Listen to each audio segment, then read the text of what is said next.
Hello all, welcome back to our channel. I am Kritat and this is the fourth part of lesson 8 Transport Communication and Trade जो कि आपका book 1 fundamentals of human geography का chapter है।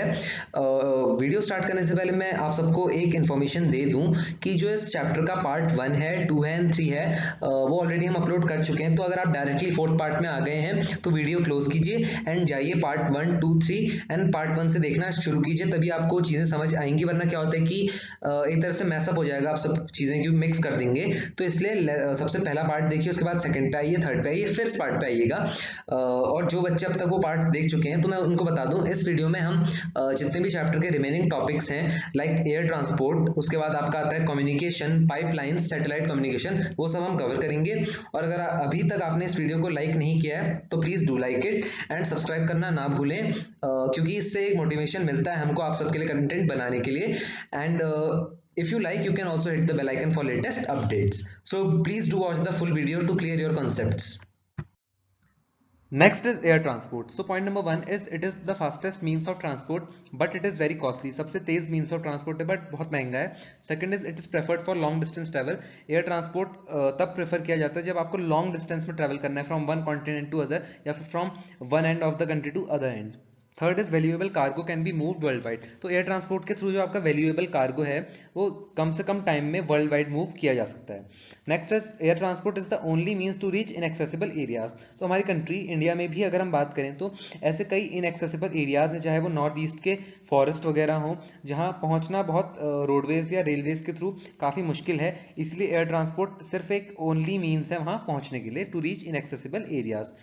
Next is frictions created by mountains, snowfields, deserts have been overcome. तो जितनी problems आपके mountains, snowfields, deserts other means of transport के लिए क्रिएट करते थे, लाइक माउंटेनियस एरियाज में आपकी रेलवेज नहीं जा सकती थी, या स्नोफील्ड एरियाज में आपके रोडवेज इतने सुटेबल नहीं थे, एंड डेजर्ट्स में आपके जो अदर मीन्स ऑफ ट्रांसपोर्ट थे वो कंस्ट्रक्ट नहीं किए जा सकते थे, they have been overcome. Air transport के थ्रू ये सब चीज़ें ओवरकम की जा चुकी हैं। एयर ट्रांसपोर्ट का एक और बेनिफिट है, as it is use to supply food and other necessities during calamities. तो जब कभी फ्लड्स आते हैं या फिर लैंडस्लाइड होता है तो आपने टेलीविजन स्क्रीन पे न्यूज़ वगैरह में देखा होगा कि गवर्नमेंट वहाँ प्रोवाइड करती है फूड एंड अदर नेसेसिटीज को through air transport.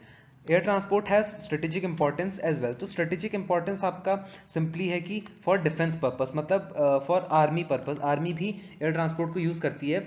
Army in the sense air force वगैरह आपकी हो, या फिर डिफेंस पर्पस के लिए एयर ट्रांसपोर्ट को यूज़ किया जाता है। लाइक इंडिया ने एयर स्ट्राइक करी थी पाकिस्तान पीओके में, बालाकोट में, तो स्ट्रेटेजिक इंपॉर्टेंस भी है एयर ट्रांसपोर्ट की। Next is airports are more developed in industrial countries. तो जो इंडस्ट्रियल कंट्रीज हैं लाइक यूएसए, यूके, यहाँ एयरपोर्ट्स काफ़ी ज़्यादा डेवलप हैं। Next is UK pioneered in the use of commercial jets. तो जो यूनाइटेड किंगडम था it was the first to use commercial jets. एक तरह से पायनियर्ड का मतलब यही होता है कि जो जिसने सबसे पहले यूज किया हो, तो United kingdom pioneered the use of commercial jets. Last point is today more than 250 airlines offer regular services. तो वर्ल्ड में आज 250 से ज्यादा एयरलाइंस ऐसी हैं जो रेगुलर सर्विसेज प्रोवाइड करती हैं, चाहे डोमेस्टिक हो या इंटरनेशनल हो। Next is intercontinental air routes. तो इंटरकॉन्टिनेंटल का मतलब है कि एक कॉन्टिनेंट से दूसरे कॉन्टिनेंट्स में जो एयर रूट्स होते हैं। तो point number one, distinct east west belt of interior continental air routes. तो एक तरह से ईस्ट वेस्ट बेल्ट जो है इंटरकॉन्टिनेंटल एयर रूट्स की, जो ईस्ट वर्ल्ड को कनेक्ट करती है वेस्ट वर्ल्ड से, वो काफ़ी ज़्यादा डेंस है और डिस्टिंक्ट भी है, काफ़ी ज़्यादा पोर्ट्स को कनेक्ट करती है। Second is USA account 60% of the world's airways. तो जो वर्ल्ड का पूरा एयर नेटवर्क है उसका 60% आपका यूएसए के पास है। Third is dense air network in eastern USA and western Europe, जो कि आपके इंडस्ट्रियलाइज्ड रीजन्स हैं of the world. Last is Africa, Asiatic parts of Russia, South America lack air services. तो अफ्रीका हो, एशियाटिक पार्ट्स ऑफ रशिया हो, Asiatic parts of Russia मतलब जो आपके किर्गिस्तान वगैरह आते हैं, उज्बेकिस्तान आते हैं, ये सब रीजन्स आते हैं जो एशिया में लाई करते हैं रशिया के parts. And South America, these areas lack air services. कहने का मतलब है यहाँ जो एयर ट्रांसपोर्ट इतना डेवलप नहीं है। लास्ट मोड ऑफ ट्रांसपोर्ट आपका है pipelines. So pipelines are used to transport liquid and gases such as water, petroleum and liquefied coal. तो पाइपलाइंस का यूज होता है आपका लिक्विड्स को ट्रांसपोर्ट करने में, या गैसेस भी आपकी ट्रांसपोर्ट की जा सकती हैं। जैसे वाटर को ट्रांसपोर्ट आप पाइपलाइन से करते हैं, पेट्रोलियम को भी पाइपलाइन से ट्रांसफर किया जा सकता है, एंड लिक्विफाइड कोल और नेचुरल गैस भी आपकी पाइपलाइन से ट्रांसपोर्ट की जाती है। Point number second is milk is supplied in New Zealand from farms to factories. तो पाइपलाइंस के थ्रू ही न्यूजीलैंड में आपका जो मिल्क है वो फार्म्स से फैक्ट्रीज में ट्रांसपोर्ट किया जाता है। Third is USA has dense network of oil pipelines from producing to consuming areas. तो वर्ल्ड में यूएसए का सबसे ज्यादा डेंस नेटवर्क है ऑयल पाइपलाइंस का from producing to consuming areas, जो कि कनेक्ट करता है आपका प्रोड्यूसिंग एरिया को कंज्यूमिंग एरिया से। Next is big inch pipeline carries petroleum from oil wells of Gulf of Mexico to north eastern states. ये इंपॉर्टेंट आपकी है पाइपलाइन, बिग इंच पाइपलाइन, और ये आपको लर्न करना है कि पेट्रोलियम कैरी करती है from oil wells of Gulf of Mexico to north eastern states of America. तो ये था आपका big inch pipeline. Last is in Europe, West Asia and India pipelines connect oil wells to refineries. तो India की pipelines की अगर हम बात करें तो नहर काटिया हो या फिर आपकी HVG पाइपलाइन हो, HVJ पाइपलाइन हो, ये आपकी कनेक्ट करती हैं ऑयल वेल्स को टू रिफाइनरीज। जहां ऑयल वेल्स हो उनको रिफाइनरी से कनेक्ट करती है। अब हम आते हैं चैप्टर के लास्ट टॉपिक पे, communication. So point number 1, earlier telegraph and telephone were important for long distance communication. तो पहले लॉन्ग डिस्टेंस कम्युनिकेशन के लिए टेलीग्राफ या फिर टेलीफोन का यूज किया जाता था। Point number 2, America was urbanise because of telephone. ये एक इंपॉर्टेंट पॉइंट है, कम्युनिकेशन के बारे में लिखने को आया तो आपको लिखना बहुत इंपॉर्टेंट है कि अमेरिका जो था it got urbanize because of telephone. Third is cell phones by satellites are important for rural connectivity. तो जो सैटेलाइट फोन्स होते हैं, जो नॉर्मल हमारे फोन्स होते हैं जो आपके मोबाइल नेटवर्क से कनेक्टेड होते हैं, जो आपके टावर्स से कनेक्टेड होते हैं, वो ऐसे कई एरियाज में सपोर्ट नहीं करते जहां ये टावर्स नहीं होते। ये वहीं सपोर्ट करते हैं जहां आपके टावर्स अवेलेबल हों। अगर आप किसी रूरल एरिया में जाएं तो वहां आपका नॉर्मल फोन सपोर्ट नहीं करते, वहां आपके सैटेलाइट फोन्स यूज किए जाते हैं, तो वहाँ सैटेलाइट फोन्स आपके सपोर्ट किया। और अगर हम इंटीरियर जंगल वगैरह की भी बात करें तो कभी कोई रिसर्च पे जाते हैं साइंटिस्ट वगैरह, तो वो सैटेलाइट फोन्स का ही यूज़ करते हैं which are connected through satellites, उनके द्वारा ही वो कॉन्टैक्ट करते हैं, क्योंकि सेलफोन्स नॉर्मल वहाँ यूजेबल नहीं होते हैं। And thus cellphones by satellites are important for rural connectivity, क्योंकि रूरल एरियाज जहाँ यूज़ नहीं किए जा सकते हैं आपके नॉर्मल फोन्स, वहाँ सैटेलाइट फोन्स यूज़ किए जा सकते हैं। Next is use of optic fibre cable और OFC have been popularized. Present day world की अगर हम बात करें तो ऑप्टिक फाइबर केबल OFC बहुत पॉपुलराइज हो चुकी है। और कम्युनिकेशन के बारे में लिखने को आया तो आपको OFC के बारे में लिखना ही लिखना है, वरना आप तैयार रहिए 1-2 मार्क कम कराने के लिए, क्योंकि OFC एक इंपॉर्टेंट कीवर्ड है कम्युनिकेशन में। Next is telephone companies upgraded copper cables to include OFC। तो जो टेलीफोन कंपनीज थी, now they have upgraded their copper cables to OFC, optic fibre cables. Second last point is OFC allow large quantity of data to be transmitted rapidly and securely। तो आपने broadband connection अगर आप कभी लेते हैं तो वो आपके OFC के थ्रू ही आपका डेटा आप तक पहुंचता है। OFC क्योंकि जितने आपके ब्रॉडबैंड कनेक्शन हो, वाईफाई कनेक्शन हो, दे जियो फाइबर इसका एक्जांपल है इंडिया में, तो जो OFC होता है it allow large quantity of data to be transmitted rapidly and securely, इसीलिए जो आपकी ब्रॉडबैंड में स्पीड होती है वो काफी ज्यादा होती है। तो आई होप आपको क्लियर हुआ हो। Last point is telecom emerge with computers to form internet. तो टेलीकॉम इमर्ज हुआ आपका कंप्यूटर्स के साथ, जिससे आपका बना internet. Next we will talk about satellite communication. So point first is internet is largest electronic network on planet. It connects 1000 million people in more than 100 countries.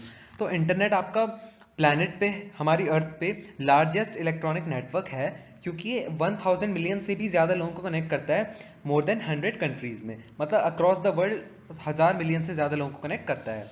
Second is satellite communication emerged as a new era in communication technology since 1970 after USA and USSR pioneered space research। तो satellite communication जो था वो एक new era communication में emerge हुआ, एक नए revolution की तरह आया since 1970, क्योंकि 1970 के दौरान ही USA और USSR ने स्पेस रिसर्च में काफ़ी ज़्यादा डेवलपमेंट किया।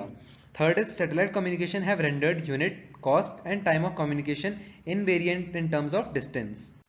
तो इस पॉइंट में आप सब काफ़ी लोग कंफ्यूज हो गए होंगे, तो कंफ्यूज होने की कोई बड़ी बात नहीं है। इसका मतलब है कि चाहे आप 500 किलोमीटर के रेंज में कम्युनिकेट कर रहे हो या फिर 5000 से ज़्यादा किलोमीटर वाया सैटेलाइट, आपको बात एक ही पड़ेगी, मतलब cost is the same to communicate over 500 kilometre as it does over 5000 kilometre via satellite. तो सैटेलाइट कम्युनिकेशन में ने एक तरह से unit, cost and time of communication को इनवेरिएंट बना दिया, चाहे कितनी भी डिस्टेंस हो आपकी कॉस्ट सेम आएगी।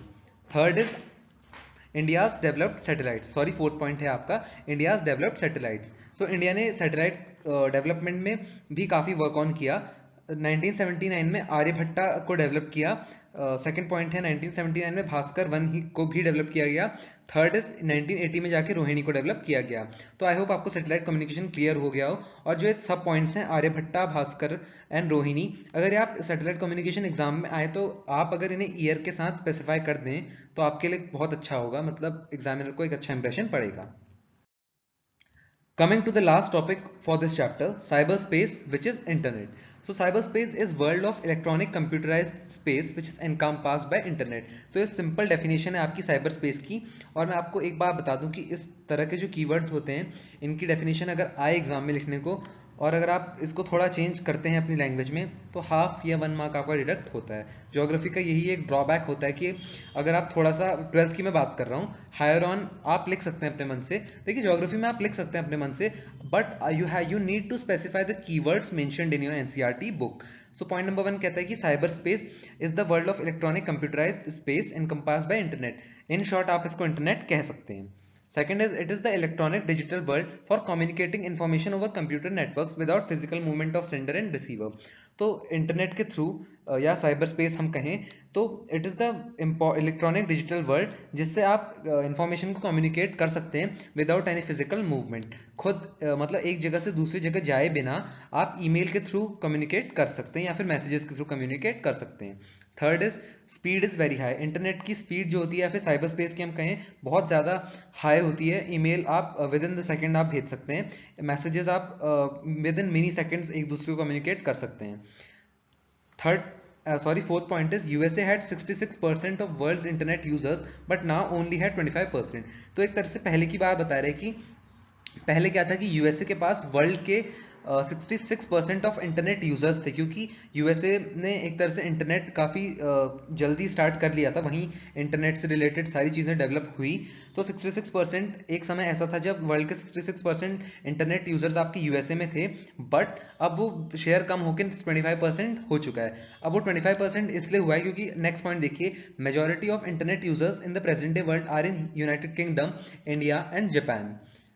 Next is internet facilitates e commerce, e learning, e governance etcetera. तो इंटरनेट आपका फैसिलिटेट करता है ई कॉमर्स को, जो आप अमेजॉन, फ्लिपकार्ट ये सब चीज़ों से अपनी गुड्स वगैरह को ऑर्डर करते हैं। ई लर्निंग जो आप हमारे चैनल पे अभी बैठ के यूट्यूब चैनल पे आप ये वीडियो को देख रहे हैं, e learning, electronic learning and e governance. E governance का मतलब अगर आप जितनी भी आप गवर्नमेंटल एक्टिविटीज़ हैं वो आप इंटरनेट के थ्रू करते हैं। ई गवर्नेंस का सिंपल एग्जांपल मैं अगर आपको दूं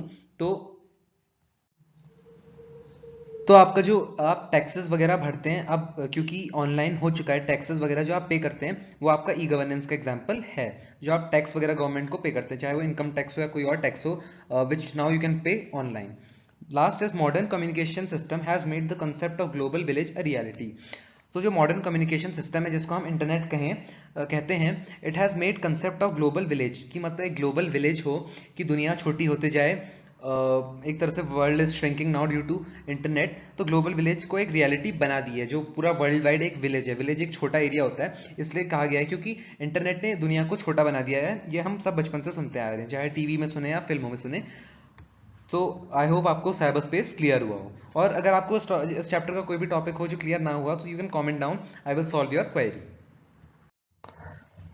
तो गाइस इस चैप्टर के लिए इतना ही। अब हमने पूरा चैप्टर कवर कर लिया है, पार्ट बाय पार्ट ये हमें कवर करना पड़ा due to slow internet connectivity in my area.